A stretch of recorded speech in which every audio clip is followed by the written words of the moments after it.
Sentire Media.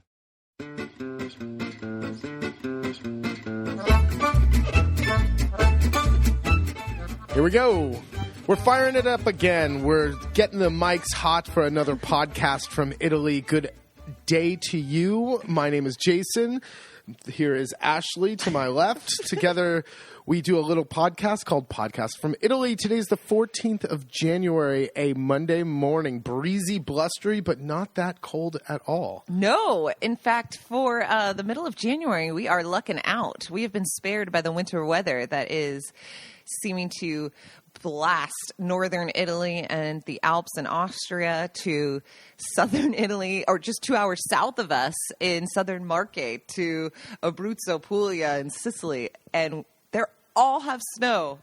Nothing on the ground here. Thank goodness. I know. We have been spared in our little town of Piobico. We own a agriturismo called La Tavola Marche, where we live a very beautiful, tranquil life in the middle of nowhere in the foothills of the Apennine. And we got this. So we got killed 3 years ago with something like this. Mm-hmm. And the weather in Europe's kind of going crazy right now. To spare you boring weather stuff. No, we get totally into it. Hey, if any of you guys are into weather and weather in Europe, check out a site called severeweathereurope.com. I think, we're not having it's on Facebook. Check it out on Facebook. We flagged it to go up to the top of the Facebook page, and there's not only great photos of people who just submit, great either weather shots or like what the snow looks like at their house in the Alps or whatever, but also some really interesting weather charts. Yeah, just trends, and you can follow patterns and what's going on. I'm a weather nerd. I really like looking No, but there's weather. A lot going on right now. So right now, what's going on is there's this strange weather pattern going on up north, which is taking the jet stream and changing it how it comes over Europe. And Austria and the Alps and northern Italy have gotten killed with snow, like meters at a time. And then also the weather has gone over Croatia all the way. It went east all the way to the Balkans and came straight down. And Greece got snow. Puglia got snow. Sicily got snow. Crazy amounts. Poor Sicily, you guys. Seriously. Yeah, Sicily had terrible flooding in the autumn. Then they had Etna erupt, and now they had snow come down. I hate to say it, they have been bitch slapped by Mother. Yeah, Mother Nature. Mother Nature. Like, I don't think so, Sicily. It's been rough. It's been rough.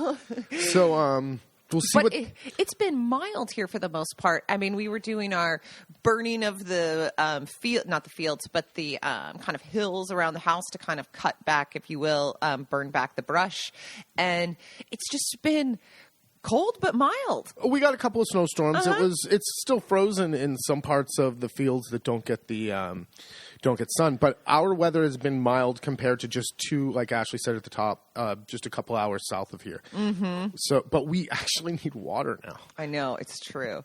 But I wish we did have snow. I know we need it for the water, but it's also just so pretty because these are the dog days of winter that it's like if we're going to be kind of home and overeating anyway, there might as well be some snow falling.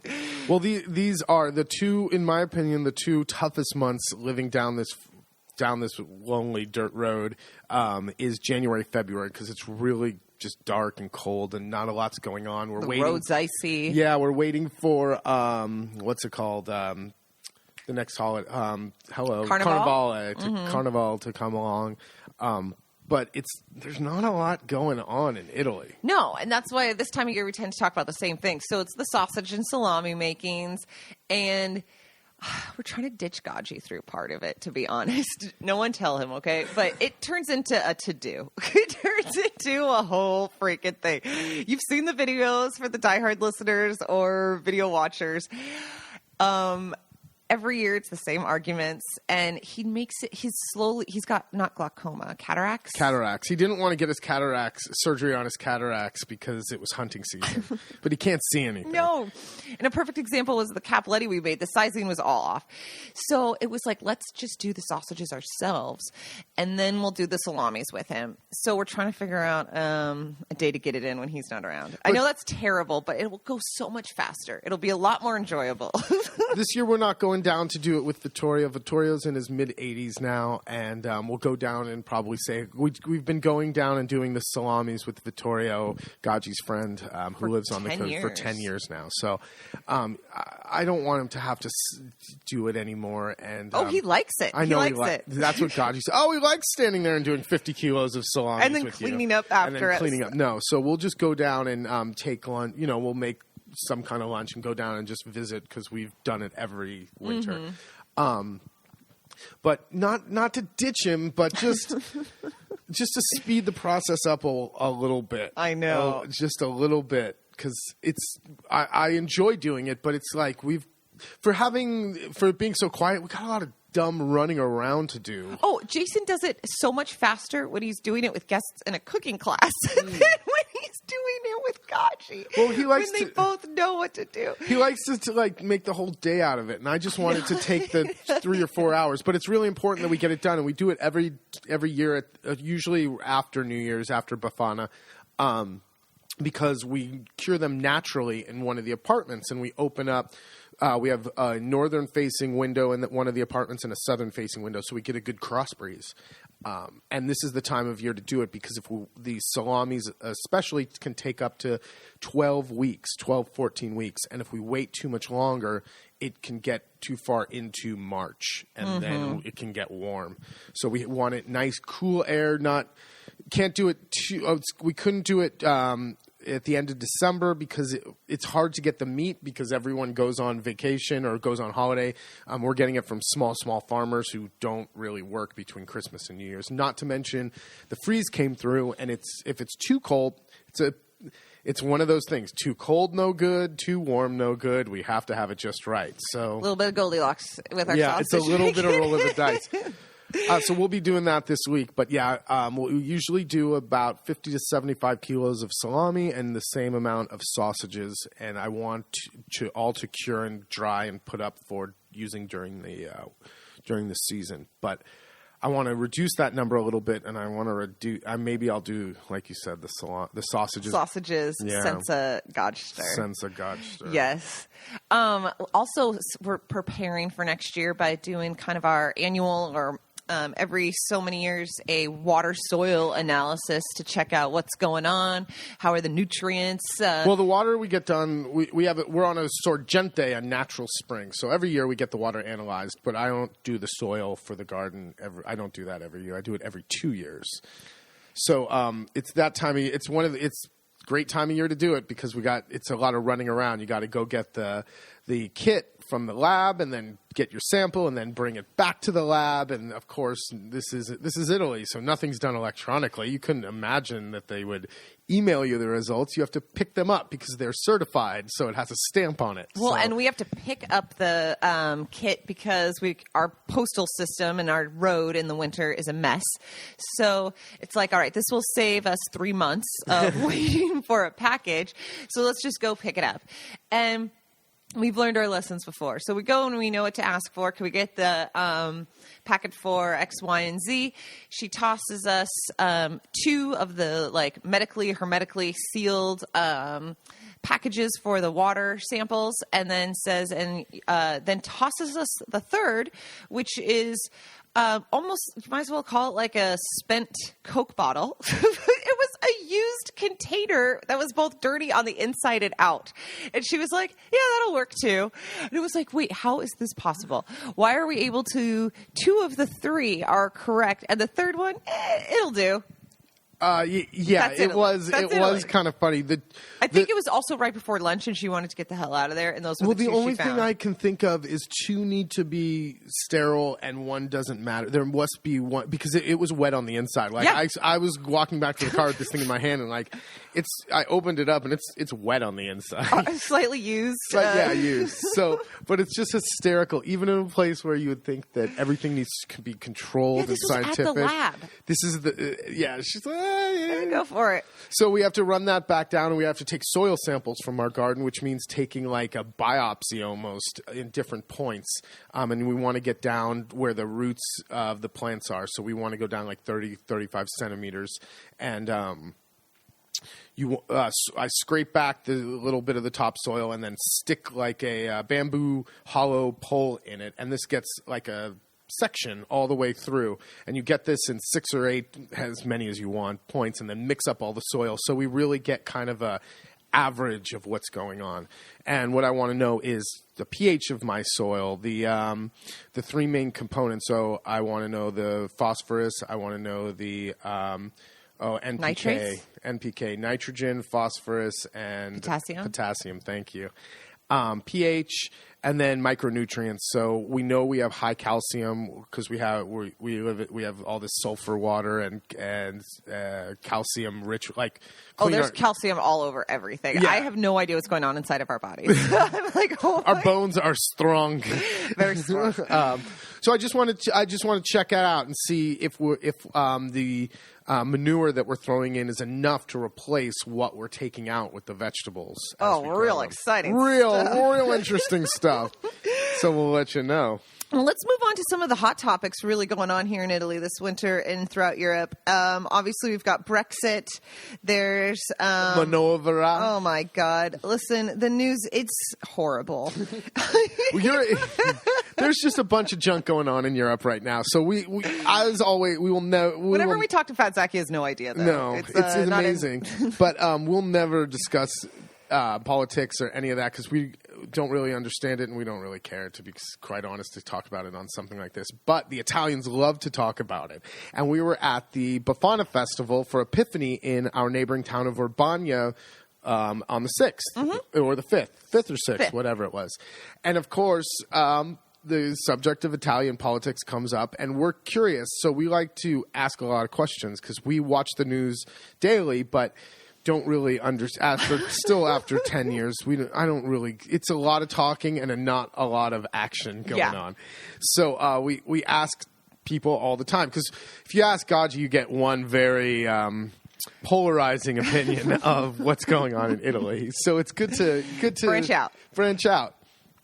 But the funny thing that came out of this conversation was not their opinion, but the different levels of bullshit in Italian. So basically, we realize we are not educated enough to speak on Italian politics, but instead we will speak on the severity of Italian bullshit. One thing we realized is we've learned our Italian all over the years out here in the countryside, and we don't have a good filter for the appropriate words in different settings. Correct. Right?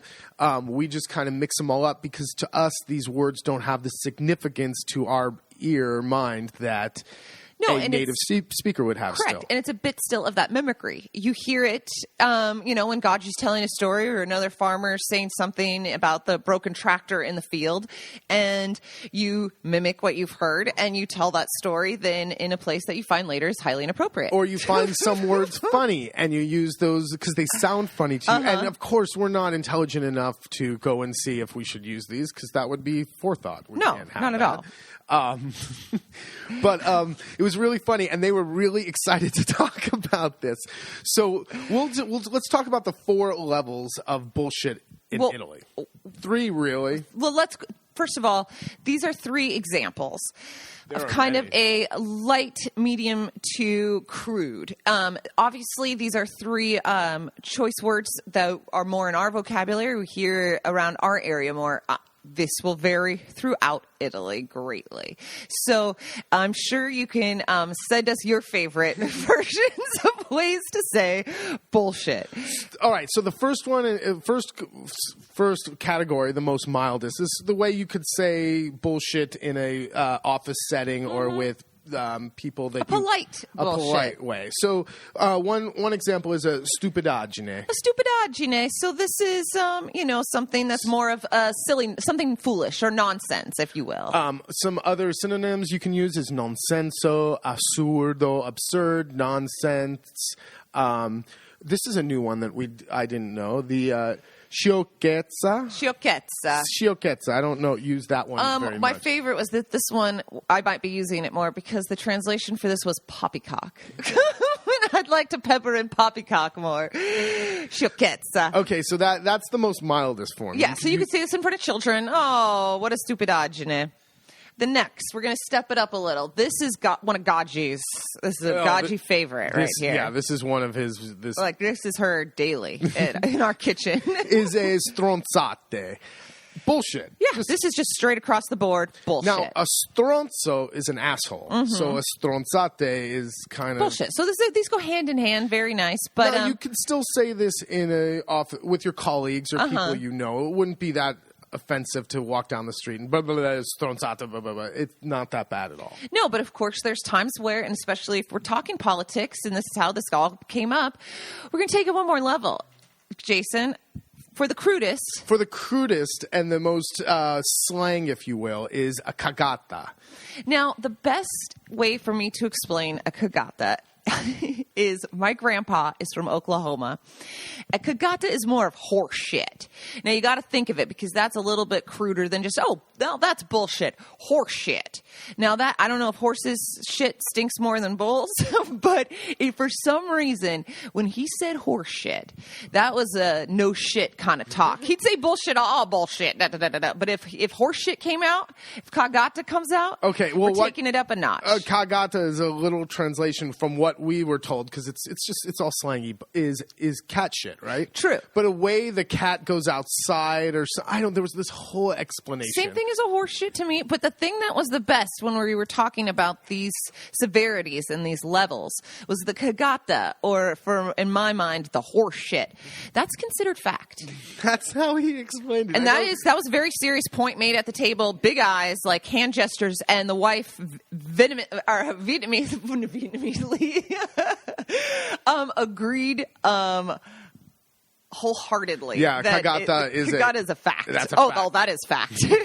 So now I'm sure there's a better, more eloquent way to explain. Absolutely, these. but you won't find that on this podcast. Heck no. So that was our funny little language thing for the week. In the comments below, be sure to leave your favorites. But and this is all going on in a packed enoteca at a beautiful festival celebrating the Epiphany. Yes, for the holidays. Yes, we're all dressed up. Yes, it's just not the proper setting. But of course, we then had to come back, and the next time we saw Gaji, had to reconfirm all of this, which was hysterical. He loves these kind of conversations, so we wanted to share that with you and share that with your friends, folks. Speaking of a little bullshit, we sure enjoy a podcast, Bill Burr. And Billy Redface is a comedian from America, from Boston. If you've seen F is for Family, he's the creator comedian.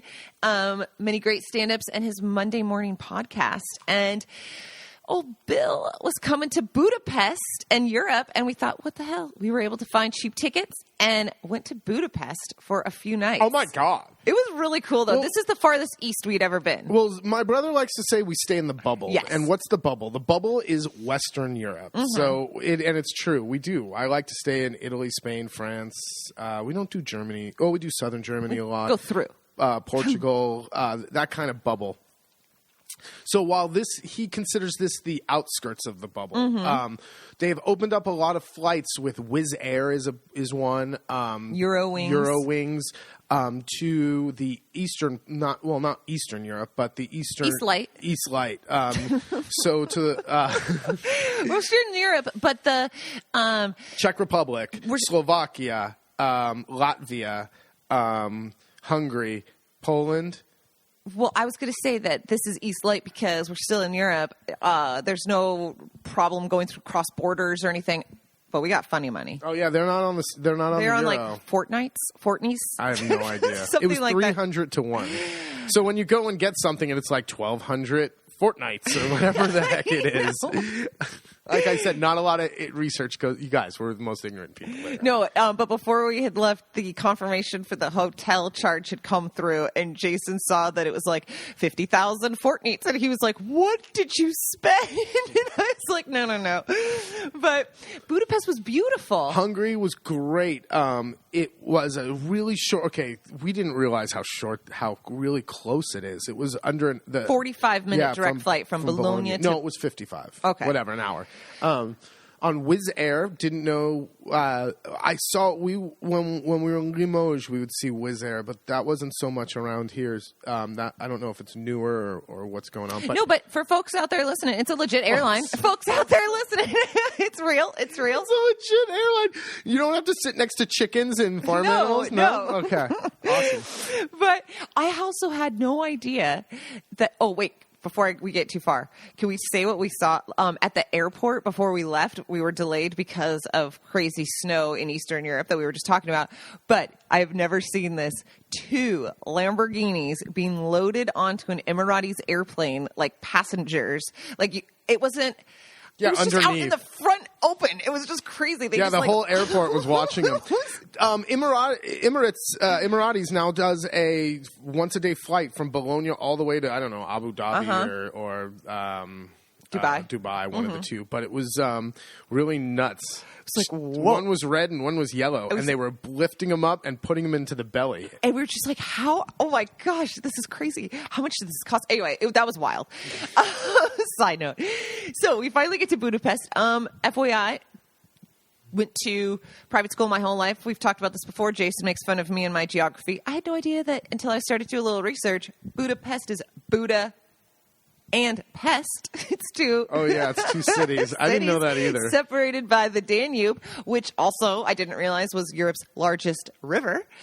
But so we stayed in the Pest side. The river breaks it up. Obviously, we just call it Budapest. But we get there, stay on the Pest side, go across the river and walk across the chain bridge and head up the Funivia to Castle Hill. Yeah, the vernacular. But this one was really cool because it was a cable.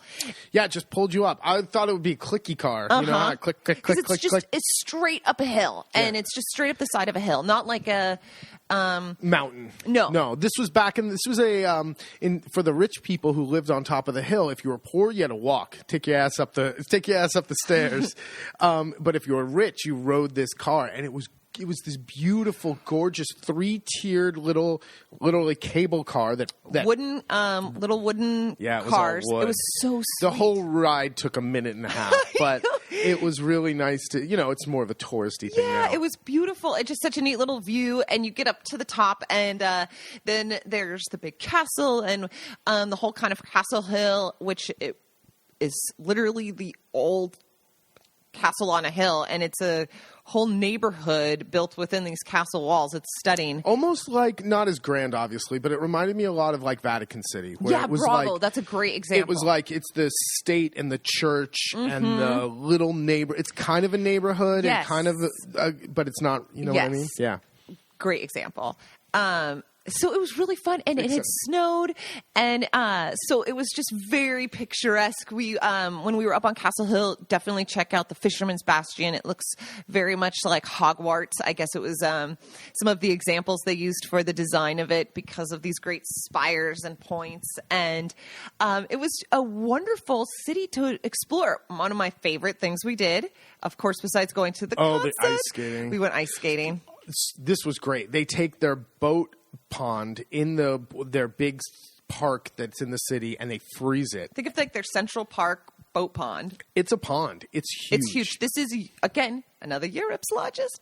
This is Europe's largest outdoor ice skating rink. It's gigantic. It's so big that they can have like a third of it coned off for like all the little kids and all the morning like little kids skating, and it's still the biggest ice rink you've ever seen in your life. It's massive. I don't know how many people skate per day, but it's packed, but you are not on top of everyone. There's, like Jason said, some zones that are coned off so you could kind of do some practice or warm up if you needed, and it was a blast. So we went down there, and I was watching hockey skating videos on YouTube all week long, preparing myself. Jason thought he would learn to skate via YouTube, like he does how to plumb and change things around the house. How'd it turn out for you, babe? Not so hot. I hope you guys follow me on Instagram, or because I was posting some of the excellent videos of his Not So Douglas Dorsey, a.k.a. From the Cutting Edge. he didn't really have the skates under him, but by the end, Well, I really like ice skating. I haven't been ice skating since I was a little kid. no, he tried to hijack a 7-year-old's class. I did. So there was 20 little kids, and they're all doing these really great simple drills, like 2 pushes, then you do a little hop, and then you do a pie to stop you, and then you let yourself spin around so you go the other direction. So you're now facing the other direction. I'm watching them for a little bit, and I go, that's really good. That would be good. So I just kind of my pace. Yeah. So they're on the other side of the cones. I'm on the the normal public side of the cones. I'm not in their group, but I went through a couple of different drills with them and fell a couple of times, and all the kids pointed and laughed at me. Totally pointed and laughed. It was hysterical. It was fun. I know, and I even saw the teacher come over, and I wasn't sure if she was asking you to leave or giving you technique pointers because it was really funny. Oh, she side-eyed me. Well, but it's also that thankfully this is I'd be like, this is Europe, but it's not so creepy having a weird middle-aged guy joining the Who's middle-aged? damn near try to join the children's class. Well, unfortunately, we don't live in an ice skating place. I looked it up. The closest rink is in Emilia-Romagna, so that's not going to happen. No. And it's not cold enough here to freeze. But I definitely want some hockey skates. It's fun. I took lessons when I was a kid, and I still like to think I've got it.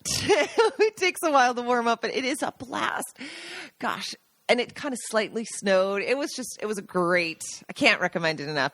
And it's open all winter there. So if anyone of you guys are able to get out to Budapest during the winter, it's not just a Christmas market thing or a January thing, and they have it, it's frozen all winter. It's a great winter city. So this was a quickie trip. It was supposed to be 48 hours.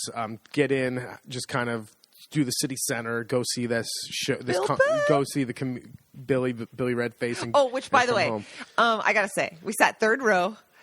I feel like I was a really good audience member. I was incredibly participatory. There was 2,000 people there. I know.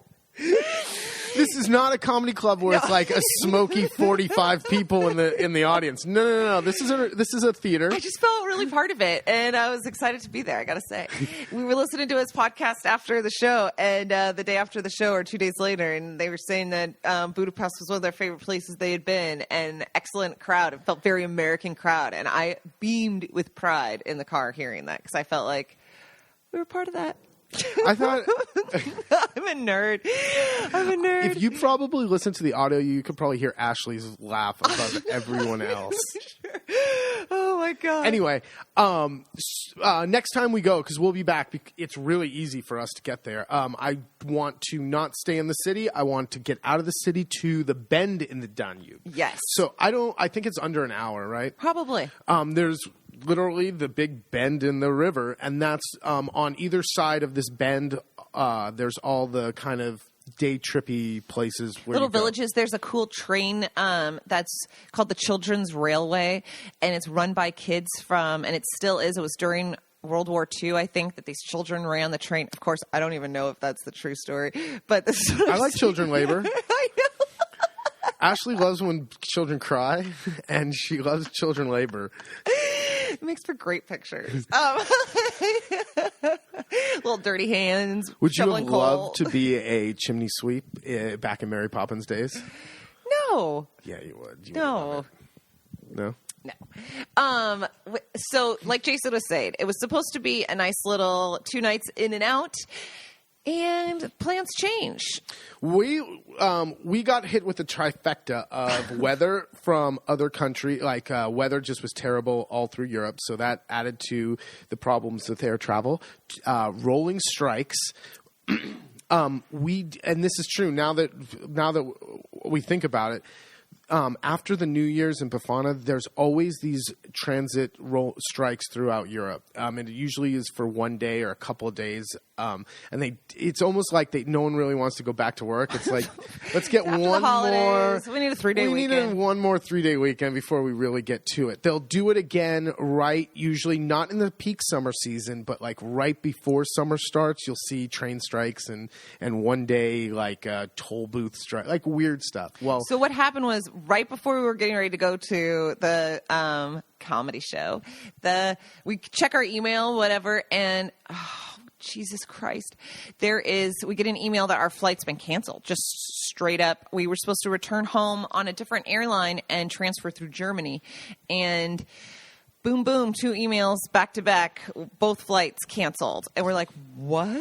What do you mean canceled? What do you mean canceled? So we get on before. So we get on to their little app thing, and okay, so there's it's not just like get on. No, it was all clogged up. That's the hard part. The great part about these little airlines is you can go to Budapest. I think we literally paid 15 euros to get there because we're not going to check a bag. We're only 2 days. The bad part is they're tiny little airlines, so it's not like it's Lufthansa where when things go wrong, well, they have huge call centers and things like that. They got their act together. You get what you pay for, kind of. You roll the dice. We rolled snake eyes. So they cancel our flights, and the call center is just not like connected. They're just jammed up. And the app, because you could do it all via the app, of course, is just spotty at best. It's just kind of you'll see a page and then nothing. So we're still working. Or you find your flight, but you can't confirm it. Yeah. So I'm on the phone. Jason's on the app. We're pouring more wine, and then all of a sudden he's able to confirm it. Sweet. We've got tickets now. Instead of going through Dusseldorf, we're heading through Frankfurt, but we're still coming home. No, we found out we had to come home the next day. There was no flights the day we were supposed to leave because, like Jason said, smaller airports, smaller strikes. No, well, the strikes too, but not like you could just get a flight from Budapest back to Bologna. Yeah, no, they were striking at only the bigger airports in Germany. So if we had a Lufthansa flight, you could have flown through whatever and gotten back. You could have flown all the way to France or whatever, and then it would have been a day, but you could have gotten back that day. But not only that, it's that if we had taken like the Wizz Air, which was direct from Bologna to Budapest, they only offer that 2 days a week. Yes, so we couldn't have, come back till Sunday. Anyway, 2 more times, 2 more emails. We end up getting redirected another handful of times, and finally coming through Munich. And as we're talking to the people to get this flight, also, she's telling us on the phone, Italy's preparing to strike tomorrow. I have we've got you on your next flight. We've got you secured, supposedly. But just to let you know, they are supposed to strike. It has been confirmed. So to recap, strike in Germany on Thursday. Couldn't go through Germany. We were stuck for another day. Then the next day, Friday, Germany's opened back up, but now our destination, Italy, is going on strike. She's like, we're going to try to push you through. We'll see. And so we don't know when we land in Germany. We might be stuck here. Is Italy closed?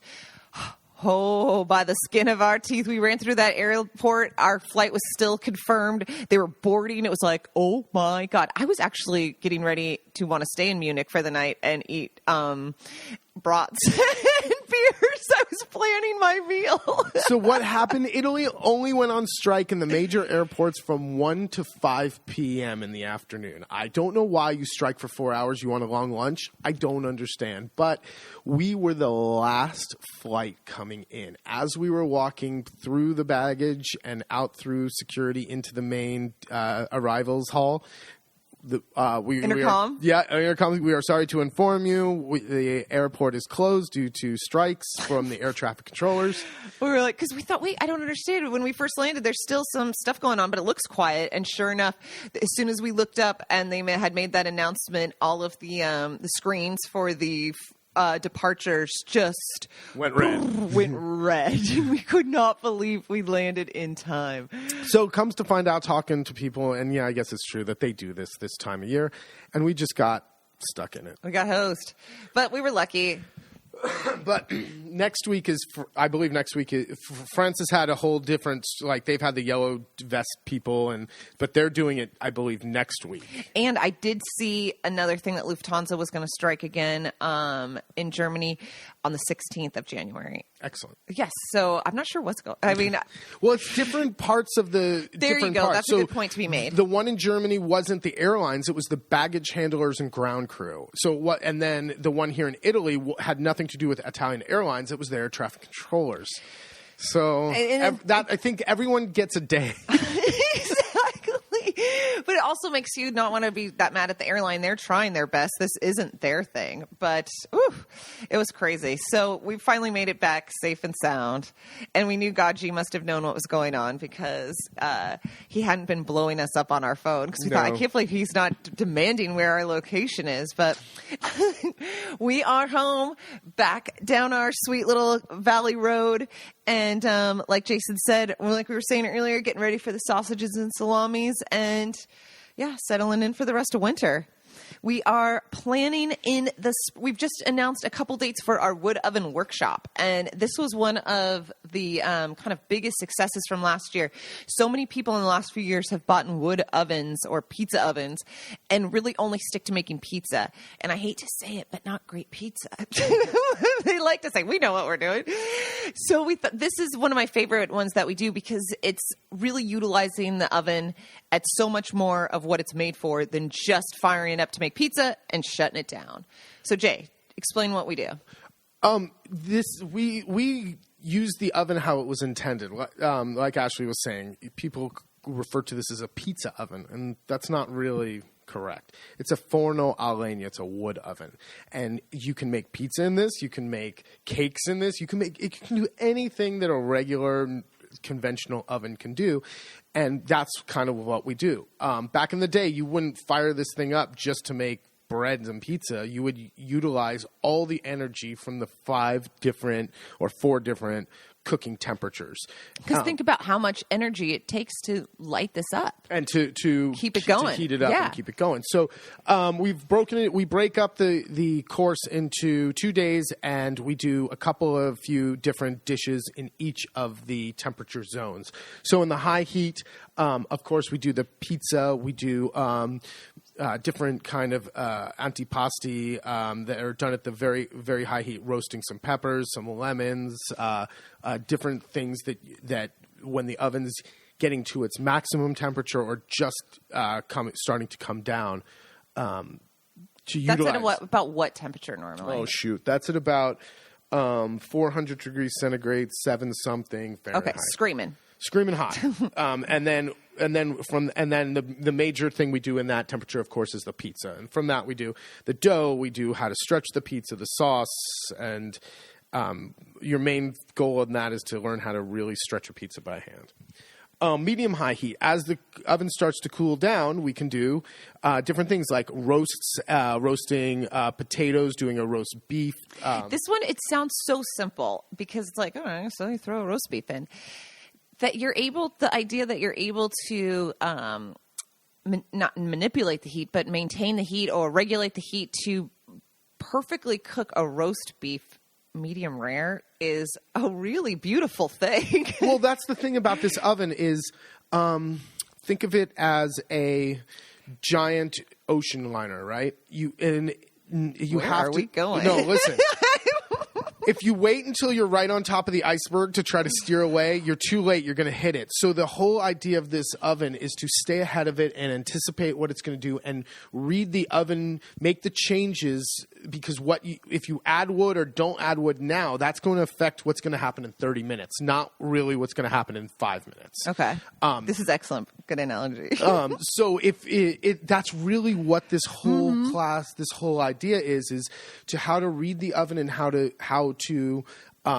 know when to either add wood, pull the coals out, some tips and tricks for watching the hot spots or how you have to diffuse heat in some instances. Ways to read the temperature. Whether it's manually by feel or technology by the pistol. But what does that really do? What are we really reading and when we take a pistol, infrared thermometer, is that really the information we want to get? That's what's really interesting about this oven. It's not easier. It's not more convenient at all. But it's really cool and interesting. And if you have a bunch of people around, everyone has a beer in their hands on a Sunday, it's really fun to sit there and muck with it and utilize every stage of it. So yeah, roast beef and potatoes. If you can do a medium rare roast beef in a wood oven, you can use this thing. Medium heat baking. We're going to bake a chocolate walnut cake, one of the most traditional little kind of with coffee kind of cake. Again, if you can bake a cake, you can use this oven. The crazy thing is that it doesn't taste smoky, you know? No, it doesn't taste smoky, but it doesn't taste like smoked meat or fire. But it definitely has a certain. It's definitely different from cooking in the gas oven. Absolutely true. And I think the chocolate complements any of that heat, but it doesn't. Yeah, it's really that's always a crowd pleaser to like a chocolate cake. And then coming into the low heat, we do over. This is where you do your slow cooking. So confit, like different pieces of meat under fat, or the ossobuco, or the really like slow, the spezzatino, or the paposa. The paposa, really slow cooked meats that you can at the end pile the coals around, or just close the door and let it go overnight. So you're really utilizing all the energy that you're putting in. We're trying to get it all back out through different cooking methods. And we eat a lot in this workshop. Yeah, it's a lot of food. This is a lot of food.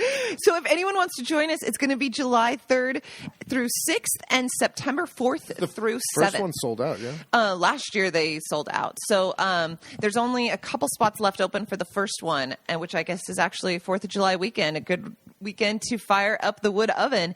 And if you need to find any of the details for this, latavolamarche.com, LATAVOLAMARCHE. You can shoot us an email at info@latavolamarche. Follow us on Twitter, Instagram, Facebook, you know it, at @latavolamarche, or check out our trips, the photos from Budapest at Ashley Bartner. Jay, anything else? No. What are we getting into this week? We talked about doing some soil samples, yep. Sausage making, and we got to run over the hill. You already trimmed the hedges. I need to take some new photos of the apartments. Yeah, and we got to move. We got to make hay while the sun shines. We got a nice day out today. We got to look around and see what outside cleanup we can do. Exactly. Since it isn't too cold, it's a good day to move wood and do any of those projects. All right. Thank you very much for downloading and listening. We really appreciate it. As Ashley gave you where to find us, where to reach us. Thank you very much. Done. Have a good one.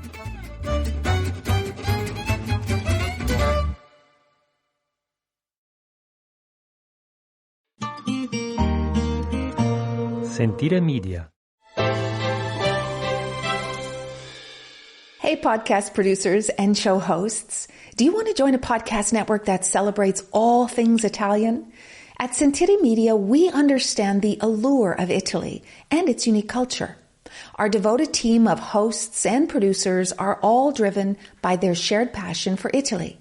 And we work tirelessly to create the best lifestyle podcasts and content that will whisk you away to the very heart of Italy. With us, you can savor the mouth-watering flavors, get lost in the stories from the past, break down the cultural barriers, and truly immerse yourself in the vibrant traditions of this intoxicating country. If you have a great podcast idea or are already in production and would like to join Sentire Media, head over to sentiremedia.com, that's SENTIRE media.com, and find out how to submit your show.